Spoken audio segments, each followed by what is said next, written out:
Hi everyone, welcome back to my channel, or welcome if you're brand new here. My name is April and I'm pretty much obsessed with farmhouse decor. I love to share budget-friendly farmhouse DIYs, Dollar Tree DIYs, thrift store makeovers, and trash to treasures, and I share my garden a little bit in the summertime. Today we're just going to get right into it with a thrift store makeover. This is a little side table. Actually, I got this off of Facebook Marketplace and I thought it was really cute, so I thought it would be fun to make it over. And then really quick before we get started, I wanted to mention that this video is in collaboration with my friend Liyanna over at Terrarium and Craft. She has tons of great DIYs on her channel, so I will have her channel linked below in my description box. So please go check her out and show her some love.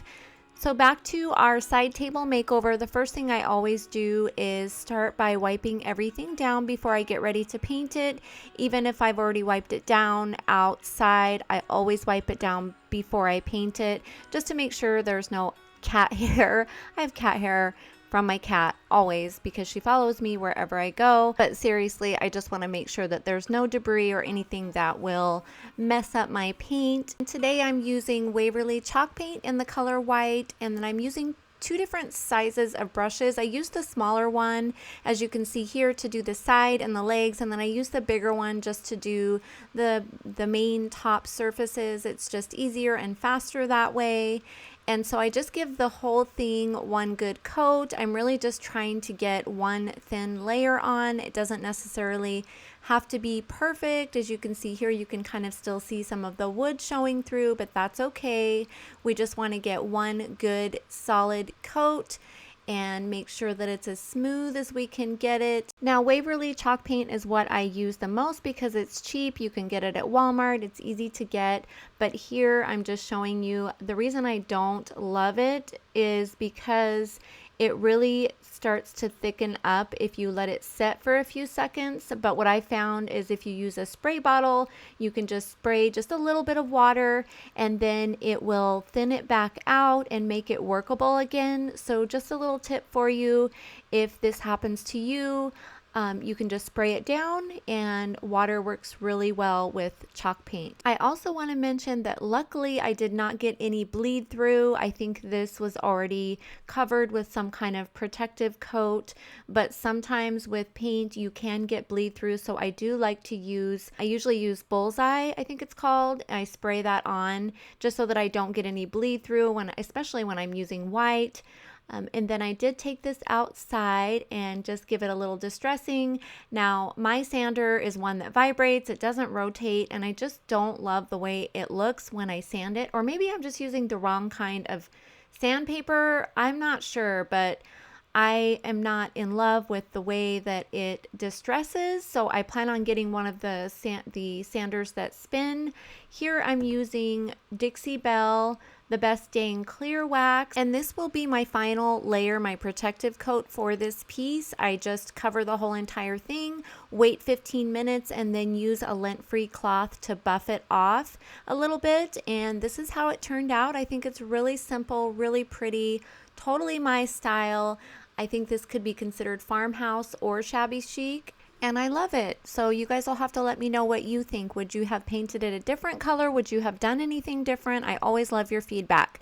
Next, we are moving on to our second makeover back out in my garage. One of my favorite things to make over is candlesticks. I always pick them up when I find them. I thought this one was really pretty, and then this other one, I found these on 2 different days, but I thought they looked kind of similar. I mean, they don't really go together really well because one is super tall and one is really short, but in the middle, can you kind of see the pattern is kind of similar? So that's why I thought these might go good together. And you guys, this is a total fail. My first attempt at painting this was to cover both of them with the vintage duck egg and then kind of dry brush on this drop cloth color, and I just do not like the way it looked at all. The awesome thing about painting is you can always paint back over it. So that is what I did. I just decided that I did not like the way this looked. What do you guys think? Do you like this look? I don't know. There's just something about it. It just kind of reminds me of like Aztec-y or like Egyptian, which is just, I mean, that's a pretty style, but not my style. So, you know, I wanted them to look more farmhouse, style. So I decided to go back over the whole entire thing with the drop cloth color and then just dry brush on some of the Waverly white chalk paint. And I think this looks much better. I'm still not in love with them, but I do think they turned out pretty. And like I said, with one being so tall and the other one so short, I just decided to do a candle on one and a plant on the other. And this is how they turned out. You guys will have to let me know what you think. I just think that these are kind of a fail, but I'm not sure. They're okay. It was fun to make them over. Here out on my deck, there's my little kitty. I'm just giving you guys a little garden update. These are my zinnias in the 3 raised beds. And then in my garden this year, there's my little janky fence. In my garden this year, I'm planting tomatoes, cucumbers, tons of flowers. I'm planting sunflowers. Those are my tomatoes and cucumbers. Those are some more zinnia. That's a raised bed that I moved into the garden area.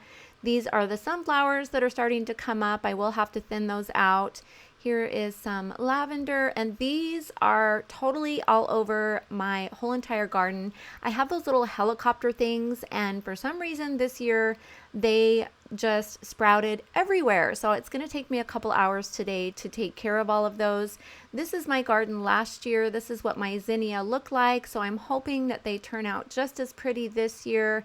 This is from an old video from when I first started my channel, and I hope my garden this year turns out even prettier. So anyway, that's it, you guys. I hope you enjoyed this quick video. I love you guys. Take care. Bye.